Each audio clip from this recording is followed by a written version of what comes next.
آنکھوں اور حلق کے درمیان باقاعدہ روٹ ہے، منفذ ہے، اور آنکھوں کی دوائی ڈائریکٹ حلق تک پہنچنے کا قوی امکان ہوتا ہے، اس لیے اس سے روزہ ٹوٹ جائے گا۔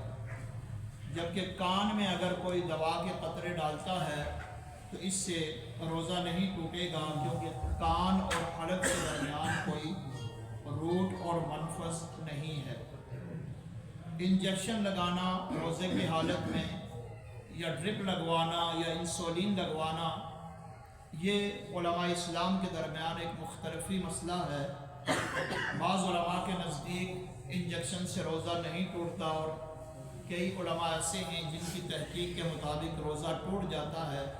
اس لیے اس میں احتیاط بہتر ہے، اور درمیانہ راستہ اس کا یہ ہے کہ اگر کسی مریض کو ڈاکٹر یہ کہتا ہے کہ تم بغیر انجیکشن کے یا بغیر ڈرپ کے یا بغیر انسولین کے روزہ مکمل کر سکتے ہو تو اسے نہیں لگوانا چاہیے۔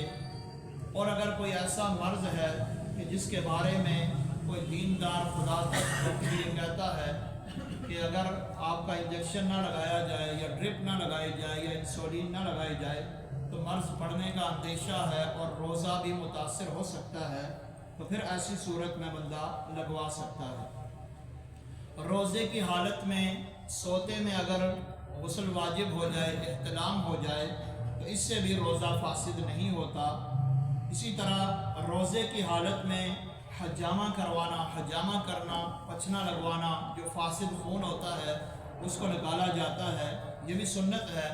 تو روزے کی حالت میں اگر حجامہ لگوائیں تو پھر اس سے بھی روزہ نہیں ٹوٹتا۔ طے اور الٹی اگر خود بخود آتی ہے تو پھر اس سے روزہ نہیں ٹوٹتا۔ اسی طرح سانس کے مریض جو ہیں، ان کے جب پھیپھڑے سکڑ جاتے ہیں تو ان کو سانس لینے میں تکلیف ہوتی ہے، تو پھر وہ انہیلر پمپ کا استعمال کرتے ہیں، پھر اس سے ایک مادی چیز ان کے معدے کے اندر جاتی ہے اور پھیپھڑے کھل جاتے ہیں، پھر انہیں سانس لینے میں آسانی ہوتی ہے۔ انہیلر جو پمپ ہے روزے کی حالت میں، اس کا اگر استعمال کیا جائے تو اس سے روزہ ٹوٹ جائے گا۔ ایسا مریض اگر جو سانس کی تکلیف کا شکار ہے اور انہیلر کے بغیر اس کا گزارا نہیں ہے اور یہ دائمی مرض ہے، تو پھر وہ معذور کے حکم میں ہے، وہ روزہ چھوڑ سکتا ہے اور روزے کے بدلے میں فدیہ ادا کر لے۔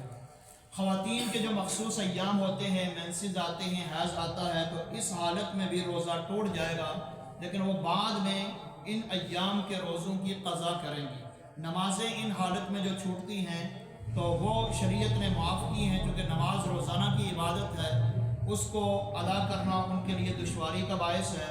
لیکن روزہ چونکہ سال میں ایک مرتبہ فرض ہے، اس لیے ایسی حالت میں جو روزہ رہے گا تو بعد میں ان روزوں کی قضا خواتین کو رمضان کے بعد کرنی ہوگی۔ اللہ تبارک و تعالی ہمیں شرعی احکام سیکھ کر اس کے مطابق عمل کی توفیق عطا فرمائے۔